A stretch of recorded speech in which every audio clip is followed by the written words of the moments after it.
Hello everyone, आज चाहिँ मेरो छुट्टी हो। अन्त म चाहिँ के गरौँ भयो कि लास्ट टाइम त भाइहरू आएको थियो, बहिनीहरू आएको थियो है। अन्त मजा आएको थियो हामीलाई। तर यो टाइम चाहिँ छैन, किनभने चाहिँ तिनीहरू पुरा टाढो बस्छ नि त हो, सधैँ भेट्नु पाउँदैन। अन्त चाहिँ म अब आज चाहिँ के गर्छु भन्ने चाहिँ मलाई मुकबाङ गर्नु मन परिरहेछ है। अनि म चाहिँ कबाब बनाउँछु। कबाबको रेसिपी चाहिँ हजुरहरूलाई पनि सेयर गर्छु।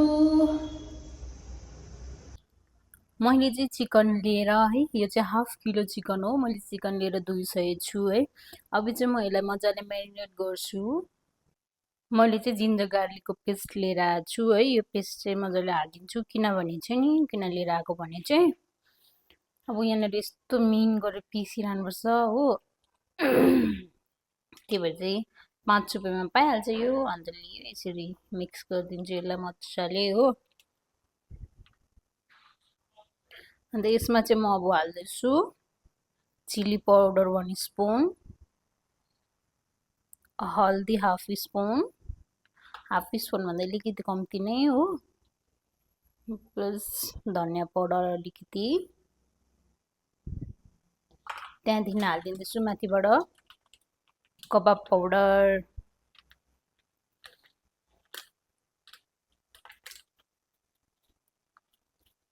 कबाब पाउडर चाहिँ 1 प्याकेट डल्लै हालिदिएको है।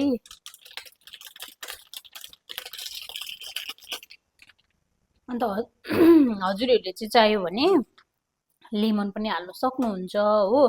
मैले चाहिँ लेमन हाल्दिनँ, किनभने चाहिँ मैले अहिले दोकान गएर ल्याउनै बिर्सेँ। फेरि मलाई दोकानहरू जान अल्छी लाग्छ।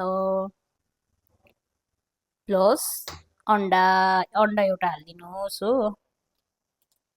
यसलाई चाहिँ अब अन्डा हालिसकेको छु मैले हो। यसलाई चाहिँ मजाले चलाउनु पर्छ होइन।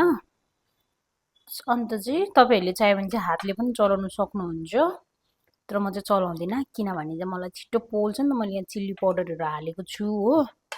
ओ सरी, आई फरगट, नुन हाल्नु त बिर्सेछु मैले। तर कबाब पाउडरमा चाहिँ अलरेडी नुन हुन्छ है। अन्त अलिकति तपाईँहरूले नुन कति टेस्ट अनुसार, तपाईँहरूको टेस्ट अनुसार हाल्नु सक्नुहुन्छ। तर कबाब पाउडरमा अलरेडी नुन हुन्छ है। मैले चाहिँ यसलाई मजाले म्यारिनेट गरिसकेको छु। यसलाई चाहिँ तपाईँहरूकोमा टाइम छ भने चाहिँ कति 2 घन्टा जस्तो छोड्नु सक्नुहुनेछ है। अन्त म पनि यसलाई ठक्क अब 2 घन्टासम्म छोडिदिन्छु। अन्त उसको बाद बनाउँछु। तपाईँहरूकोमा टाइम छैन भने चाहिँ 1 घन्टा छोडेर पनि बनाउन सक्नुहुन्छ है। यस मेरो ठक्कै 2 घन्टाको बाद चाहिँ मासु म्यारिनेट भइसकेको छ हो। अब चाहिँ यसलाई म बनाउँछु कबाब। तेल खारिसकेर मैले चाहिँ मासु हालिसकेको छु हो। यसलाई चाहिँ मजाले अब मिडियम ग्यासमा चाहिँ फ्राई हुनु दिनुपर्छ है। पहिला चाहिँ यसलाई यतिको मिडियममा पकायो, बेसी पकाउनु भएन फर्स्टचोटि चाहिँ है। यो चाहिँ अलिकति बेसी पाकेछ हो। अब यसलाई बेसी पकाउनु भएन। यसलाई फेरि दुबारा चाहिँ हामी अलिकति फ्राई गर्नुपर्छ। यो चाहिँ मिडियम पाकिरहेको छ अहिले। यसलाई चाहिँ फेरि यही तेलमा दुबारा पकाइदिनुहोस् होला, किनकि हामीले चाहिँ फर्स्टमा सिर्फ मिडियममा पकाएको थियो नि त हो। यसरी पकायो भने चाहिँ फेरि नरम हुन्छ नि त हो। त्यही भएर चाहिँ यसलाई म फेरि दुबारा पकाउँदैछु। दुबारा चाहिँ एकछिन मात्रै पकाउनुहोस् होला, किनकि यो अलरेडी पाकिसकेको छ होइन। त्यही भएर चाहिँ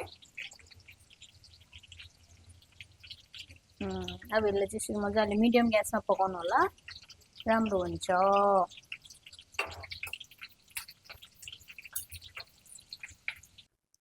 कबाब चाहिँ बनिसकेको छ है। यो चाहिँ फाइनली कबाब यस्तो भइसकेको छ हो।